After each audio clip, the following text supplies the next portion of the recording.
শাকিল, বুঝলাম তো তো আপনার কাছ থেকে কি জানতে পারবো না? আপনার কাছ থেকে একটা জিনিস জানলে আমি, আপনি একটু বলেন তো জিনিসের দাম কেন বললো? জিনিসের দাম বাড়ছে, নানা কারণ আছে। আপনি ইন্টারন্যাশনাল আপনি আপনি বলেন না। আচ্ছা, একজন পলিটিশিয়ান হিসেবে আজকে আমি একজন সাংবাদিকের কাছে জানতে চাই, আপনি বলেন তো জিনিসের দাম কেন বাড়ছে? আপনার দ্রব্যমূল্যের যে ঊর্ধ্বগতি বর্তমানে, তার উত্তাপ কি আপনাকে স্পর্শ করেছে? কিছু তো ডেফিনেটলি করেছে। বাসায় গেলে স্ত্রী তো বলেই যে আচ্ছা এটার দাম বেড়েছে। আচ্ছা, আমি আপনাকে জিজ্ঞেস করি, তো আপনারা সবসময় আমাদেরকে জিজ্ঞেস করেন দ্রব্যমূল্য কেন, মানে জিনিসের দাম কেন বললো। আপনি একটু বলেন তো জিনিসের দাম কেন বললো?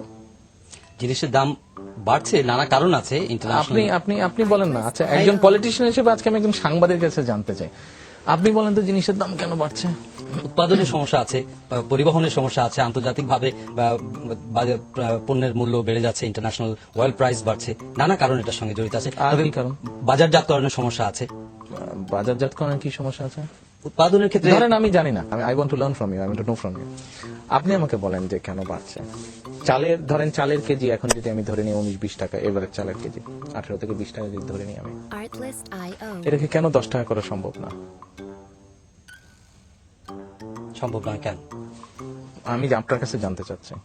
সেটা আপনার বাজার ব্যবস্থার উপরে নির্ভর করছে, কি উৎপাদনের উপর নির্ভর করছে। কিন্তু 10 টাকা না, 10 টাকা ধরেন, আপনার ইন্টারভিউ আমি নিচ্ছি, 10 টাকা কেজি কেন দেওয়া সম্ভব না? দেওয়া কি সম্ভব? সম্ভব নয়, কিন্তু সেটা কেন সম্ভব নয়? সম্ভব নয়, আমি তো মনে করি সম্ভব। 10 টাকা, কারণ এটা প্রতিদিনের বাজার চিত্র পাল্টে যাচ্ছে, উৎপাদন ব্যবস্থার সঙ্গে এটা সম্পৃক্ত। উৎপাদন ব্যবস্থায় কি সমস্যা? উৎপাদনে যদি আপনি প্রপারলি, যদি সার, ডিজেল, বিদ্যুৎ সেগুলো যদি আপনি প্রপারলি সরবরাহ করতে না পারেন, সেক্ষেত্রে তো উৎপাদন হ্যাম্পার হতে পারে। উৎপাদন যদি হ্যাম্পার হয়, তাহলে বাজারের দ্রব্যমূল্য তো স্বাভাবিকভাবে বাড়বে। না, সার, ডিজেল, বিদ্যুৎ, এবার তো আল্লাহর রহমতে আপনার বাম্পার ফলন হয়েছে। তো যদি সার, ডিজেল, বিদ্যুৎ এগুলা যদি সরবরাহ করা সম্ভব না, তো বাম্পার ফলন হলো কেমন করে? ক্রপ বেশি হয়েছে, লাস্ট ক্রপ সিজনে ক্রপ কিন্তু বেশি হয়েছে। এক্সপেক্টেড যেটা গ্রোথ ছিল বা এক্সপেকটেশন যেটা ছিল আল্লাহর রহমতে তার থেকে বেশি হয়েছে। আমরা তো বলছি যে আপনার একটা রিজনেবল একটা প্রাইস, সেটা আপনি what is the reasonable price then? For KG, for 1 KG rice, যেটা নরমালি মানুষ খায়,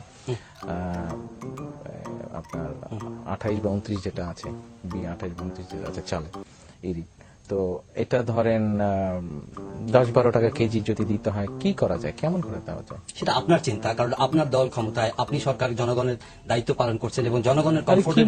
আপনার কাছ থেকে একটা জিনিস জানলে আমি গিয়ে আমার দলকে বলতে পারি, আমার দল ওটা নিয়ে চিন্তা করে, হতে পারে আপনি যদি বুদ্ধিটা বাতলে দিতে পারেন, এটা করলে দেশের মানুষ উপকৃত হবে। না, আমি তো রাজনীতিবিদ নই।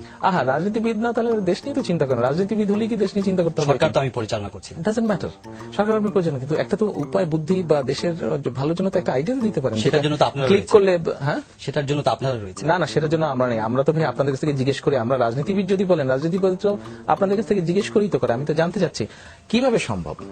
হ্যাঁ, সেটা আপনারা খুঁজে বের করবেন যে কিভাবে জনগণের সহনীয় পর্যায়ে দ্রব্যমূল্যটা রাখা যায়। শাকিল, বুঝলাম তো তো আপনার কাছ থেকে কি জানতে পারবো না? আপনার কাছ থেকে একটা জিনিস জানলে আমি গিয়ে আমার দলকে বলতে পারি।